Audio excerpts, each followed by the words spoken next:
Hello students, Vipin sir के YouTube channel पे आपका हार्दिक स्वागत है। और आज अपन सैम्पलिंग के बारे में कुछ बेसिक्स पढ़ेंगे। वैसे मैंने आपको 3 वीडियो लेक्चर दे दी हैं, जिनमें फर्स्ट और सेकंड मैंने प्रैक्टिकल क्वेश्चंस करवाए हैं और थर्ड में मैंने आपको टाइप्स ऑफ सैम्पलिंग समझाया है। और आज अपन एक कॉन्सेप्ट सीखेंगे जो अपन ने अभी अपना बाकी था। तो आज के इस वीडियो लेक्चर पे चलते हैं अपन सैम्पलिंग के ऊपर। ठीक है, तो आज अपन पढ़ेंगे basic principles of sample survey. तो आज पढ़ेंगे basic principles of sample survey. ठीक है, तो देखो, जब अपन एक पॉपुलेशन से एक सैंपल को चूज करते हैं तो कुछ एक प्रिंसिपल्स काम करते हैं। ठीक है, वो कुछ एक प्रिंसिपल कौन कौन से हैं? पहला, law of statistical regularity. Second, principle of inertia. Third, principle of optimisation. और फोर्थ, प्रिंसिपल ऑफ वैलिडिटी। ये चार जो प्रिंसिपल्स हैं वो काम करते हैं। कब काम करते हैं?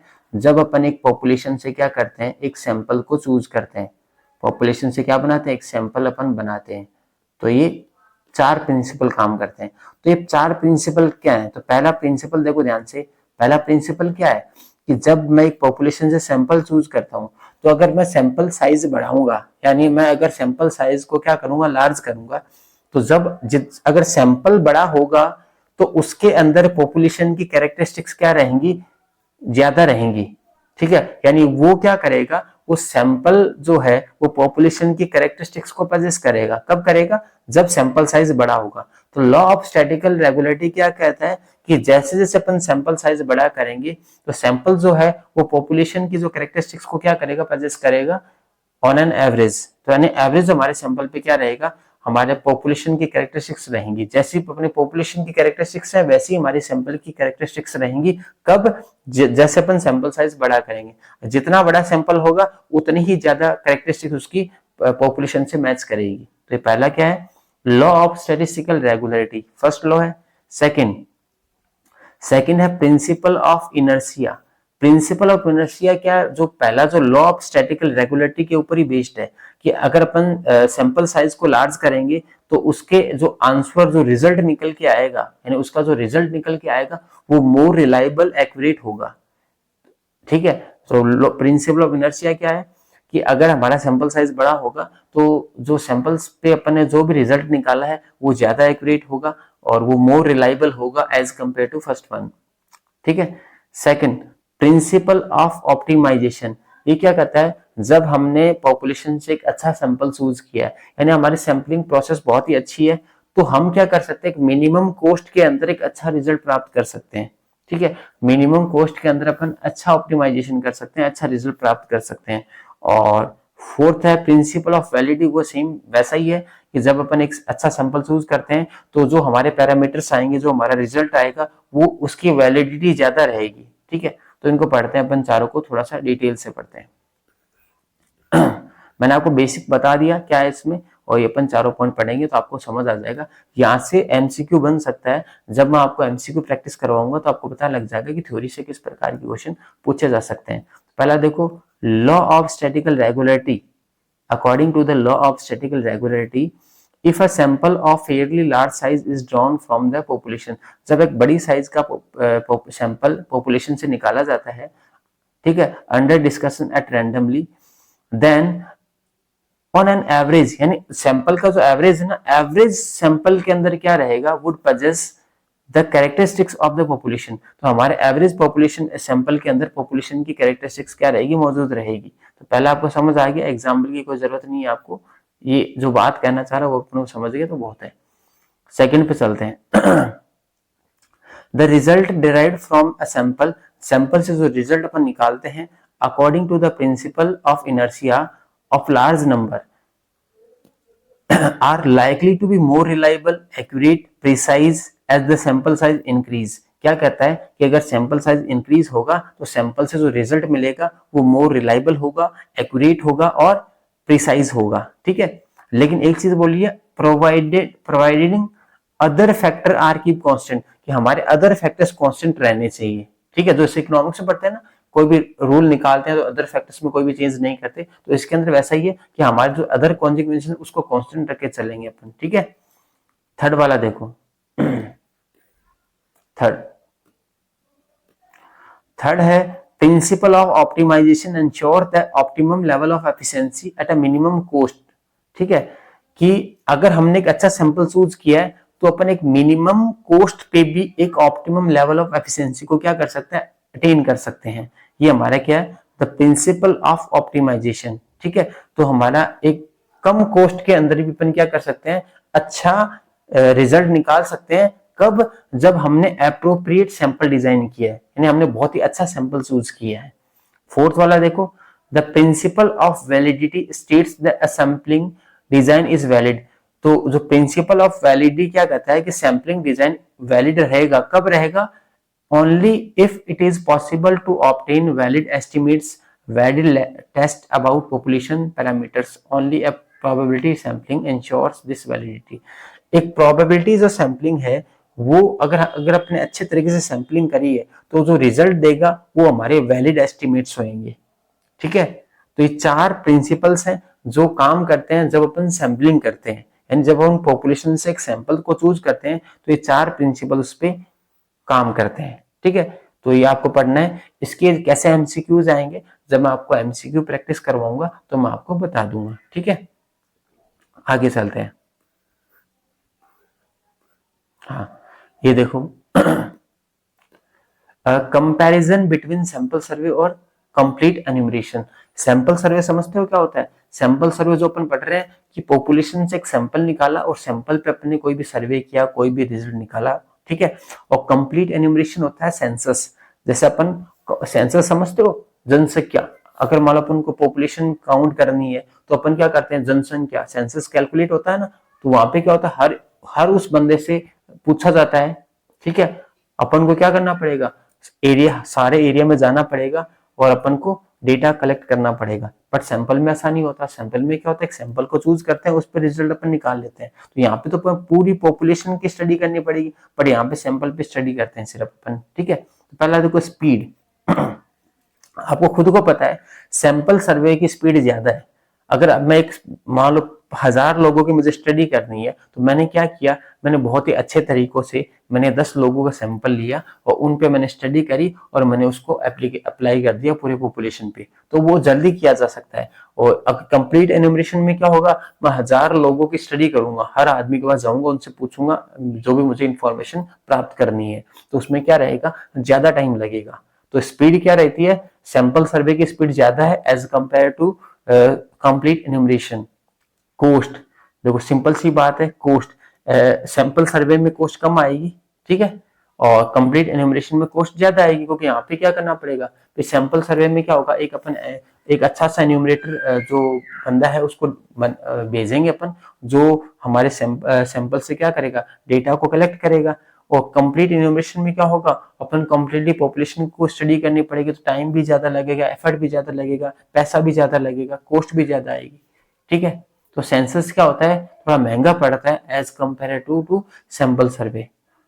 रिलायबिलिटी, देखो जब अपन एक सैंपल सर्वे करते हैं तो अपन क्या करते हैं, हमारा जो वो क्या रहता है, कंप्लीट एन्यूमरेशन से ज्यादा लाइबल होता है। क्यों, क्योंकि ट्रेंड एन्यूमरेटर्स, हमारा जो एन्यूमरेटर होगा वो ट्रेंड होगा, वो एक अच्छा सुपरविजन करेगा और वो अच्छा रिजल्ट निकाल के लाएगा और वो मॉडर्न टेक्निक्स को फॉलो करेगा। इसलिए अपन क्या करते हैं, the data collected in a sample survey are likely, जो सैंपल सर्वे से जो डेटा मैंने कलेक्ट किए हैं, are likely to be more reliable, वो ज्यादा रिलायबल होते हैं than that in a complete enumeration because of trained enumerators, better supervision and application of modern techniques। modern techniques की मदद से, better supervision और trained enumerator की मदद से अपन क्या कह सकते हैं कि जो सैंपल सर्वे है उसका जो आंसर आएगा, जो रिजल्ट आएगा, वो क्या होगा, मोर रिलायबल होगा। यहाँ पे ध्यान रखना आप, एक्यूरेसी। अगर मैं एक्यूरेसी की बात करूं तो एक्यूरेसी सिंपल सी बात है, सैंपल में क्या होता है, देखो सैंपल में कम रहेगी और सेंसस में क्या रहेगी, ज्यादा रहेगी। कंप्लीट एन्यूमरेशन, सुनो, देखो जब मैं एक सैंपल चूज करता हूँ, उस सैंपल के अकॉर्डिंग मैं आंसर बताऊंगा या रिजल्ट निकालूंगा, तो क्या होता है उसमें सैंपलिंग एरर्स हो सकती है। तो सैंपलिंग में देखो, सैंपलिंग में क्या होता है कि अपनी सैंपल्स एरर होती है, जो अपनी non sampling error, sampling error निकल के आती है। तो यहाँ पे क्या हो सकती है, एरर्स हो सकती है। ठीक है, रिजल्ट में। बट कंप्लीट इनोवेशन क्या होता है, सैम्पलिंग एरर से फ्री होता है। तो एक्यूरेसी की अगर बात करें तो सैंपल सर्वे के अंदर एरर्स हो सकती है, और कंप्लीट इनोवेशन है वो सैंपल एरर से क्या रहेगा, फ्री रहेगा। तो वहां पे हमने पर्सनली हर एक बंदे से जाके इंफॉर्मेशन कलेक्ट करी है, तो उनकी accuracy as compare to sample survey क्या रहेगी, ज्यादा रहेगी। नेसेसिटी, तो कोई नेसेसिटी डिपेंड करता है। कुछ जगह पे क्या होता है कि कुछ जगह पे ऐसा होता है, समटाइम्स सैंपल सर्वे एक नेसेसिटी बन जाता है, और समटाइम्स क्या रहेगा अपना कंप्लीट एन्यूमरेशन एक नेसेसिटी बन जाता है। जैसे मान लो मेरे को सेंसस कलेक्ट करना है, तो वहां पे कंप्लीट एन्यूमरेशन एक क्या है, नेसेसिटी है। या मान लो मेरे को कुछ एक रिजल्ट निकाला और फटाफट रिजल्ट निकालना है, वहां पे सैंपल सर्वे नेसेसिटी बन जाता है। वो तो केस पे डिपेंड करता है, कुछ केस में सैंपल सर्वे नेसेसिटी है, कुछ केस में अपना कंप्लीट एन्यूमरेशन नेसेसिटी बन जाता है। आगे चलते हैं। Errors in sample survey, errors in sample survey मैंने आपको फर्स्ट वीडियो लेक्चर में कंप्लीटली समझा दिया।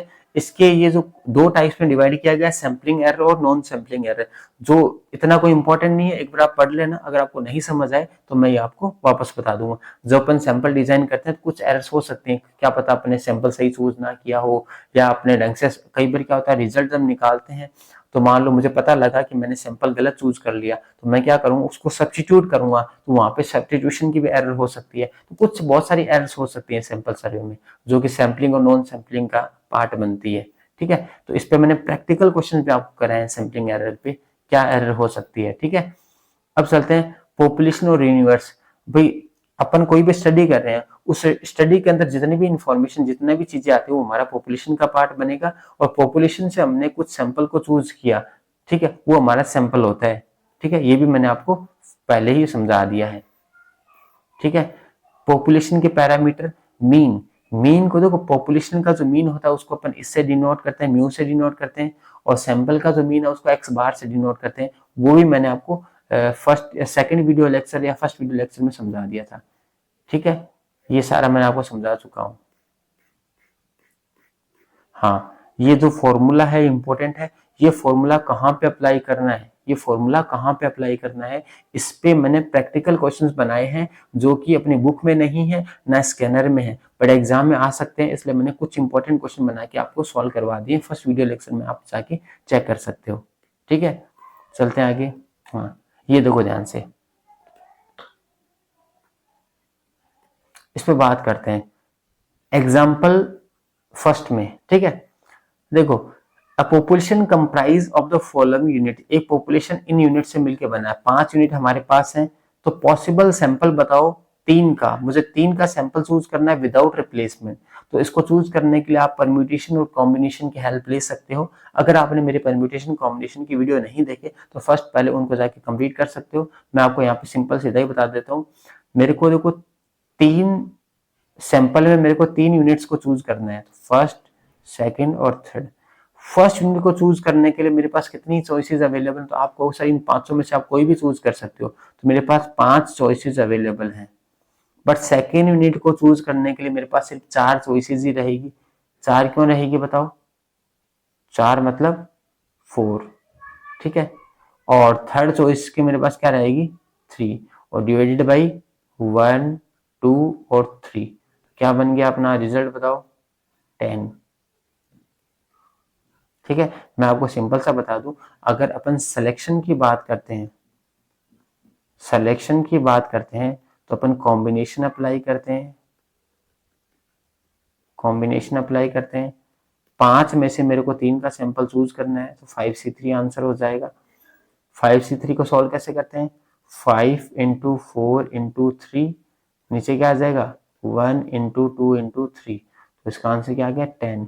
यानी मेरे पास 10 चॉइसेस मेरे पास अवेलेबल हैं। समझ गए। सेकंड एग्जांपल पे आओ। सेकंड एग्जांपल क्या कह रहा है अपन को,